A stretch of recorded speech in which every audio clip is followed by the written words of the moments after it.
Psoriasis வந்துருச்சு, சொறி வந்துருச்சு, சிரங்கு வந்துருச்சு, படை வந்துருச்சு, எக்ஸிமா வந்துருச்சு, அந்தரகம் சம்பந்தமான இடத்துல அரிப்பு இருக்கு அப்படின்லாம் மருந்து மாத்திரைகளை சாப்பிட்டு கிரீம் போட்டு சரியாகலன்னு ஒரு சிலர் சொல்றீங்கல்ல, உங்களுக்கு எளிமையா ரொம்ப ரொம்ப எளிமையா சீக்கிரமா சரியாகிற மாதிரி ஒரு அழகான டிப்ஸ் தான் சொல்லியிருக்காரு. இப்போ இந்த பூ இருக்குன்னா இந்த பூவோட இந்த இலையும் அப்படியே சாப்பிடலாம். பாருங்க, இந்த பூ இருக்குன்னா இந்த பூவோட அந்த இலையும் அப்படியே சாப்பிடலாம்.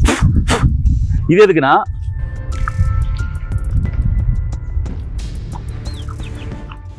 வணக்கம் நண்பர்களே, நான் உங்கள் அன்பு சொன்ன ஹரிதாஸ். நம்மளுடைய மூலிகையின் அரசன் மதிப்புக்குரிய பாரம்பரிய சித்த வைத்தியர் செம்மணிதாசன் ஐயா இருக்காரு. ஐயா வணக்கம். வணக்கம் நேர்களே, இங்க வாங்க. இதுதான் பார்த்தீங்கன்னாக்க உன்னிச்செடி அப்படின்னு சொல்லுவாங்க. இது பூக்கள் பாருங்க நிறைய இருக்கா. இந்த பூக்களில் இங்கே பாருங்க, நான் எவ்வளோ அழகாக இதை பறிக்கிறேன், பறித்து சாப்பிட போகிறேன் பாருங்க. உங்க முன்னாடியே என்ன தம்பி இந்த பூ சாப்பிட்லாமா அப்படின்லாம் சொல்லுவீங்க. சாப்பிட்லாங்க பாருங்க.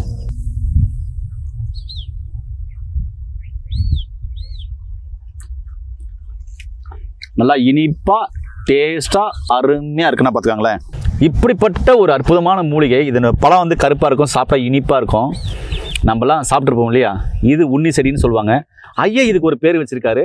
இதுலேருந்து ஒரு மருத்துவ தகவல் சொல்ல போகிறார். அது என்னன்றதை இந்த வீடியோ கேட்கலாம். ஐயா நீங்கள் சொல்லுங்கள், இப்படிப்பட்ட ஒரு அற்புதமான மூலிகை இவ்வளோ நாள் மக்கள் மறந்துருக்காங்க, இது சொல்லுங்க ஐயா, இதில் என்ன தகவல் இருக்கு?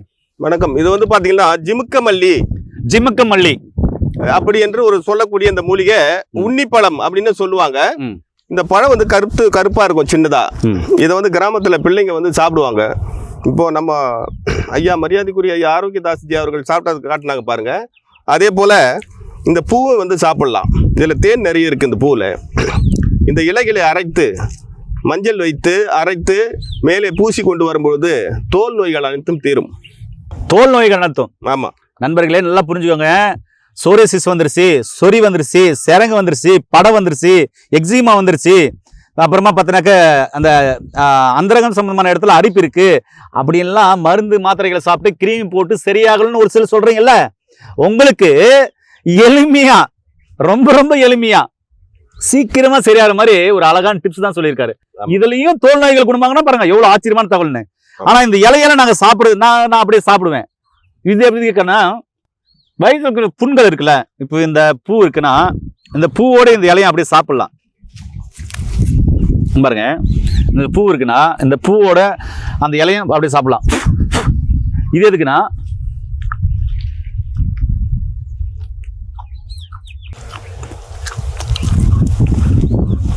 இது எங்க தாத்தா சொல்லி கொடுத்த வைத்தியம். எதுக்குன்னா, வயிற்றுல புண்ணு இருக்குன்னு ஏன் வெள்ளாடு ஓட்டுன்னு போவோம், செம்மறியாடு ஓட்டுன்னு போவோம், அதெல்லாம் சாப்பிடும்.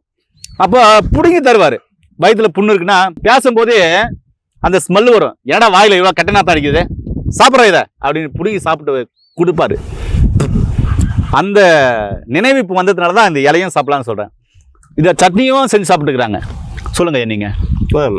இதை வந்துட்டு அடுத்து இதை பாருங்க, இது போல பூவும் தழையும் சேர்ந்து இது மாதிரி எடுத்துக்கணும்.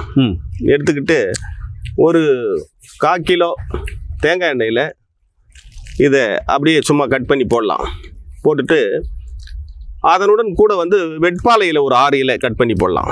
போட்டு ஒரு 5 நாளைக்கு வெயிலில் வச்சிங்கன்னா அந்த எண்ணெய் வந்து ஒரு 5 கலராக மாறும். அந்த 5 கலராக மாறும்பொழுது 5 நாளைக்கு 5 கலராக மாறும். அப்புறம் அதை வடிகட்டி வச்சுக்கிட்டு தேமலுக்கு தடவணும்னா தேமல் மறையும். ஒரு மாதத்துக்கெல்லாம் தேமல் நல்லா மறைஞ்சிரும். அப்படி விட்டு ஒரு அருமையான மூலிகை இது. ஜிமுக்க மல்லின்னு பேர், உன்னிப்பழம் அப்படின்னு சொல்லுவாங்க.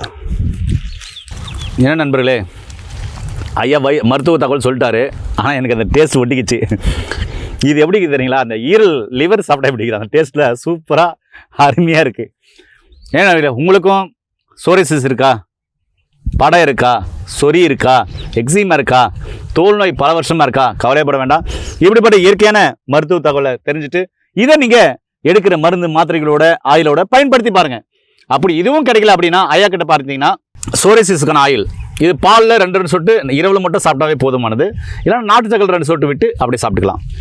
இது சோரியாசிஸ் ஆயில், இல்லைன்னா தோல் நோய் சம்பந்தமான பிரச்சனைக்கு அற்புதமான ஆயில்.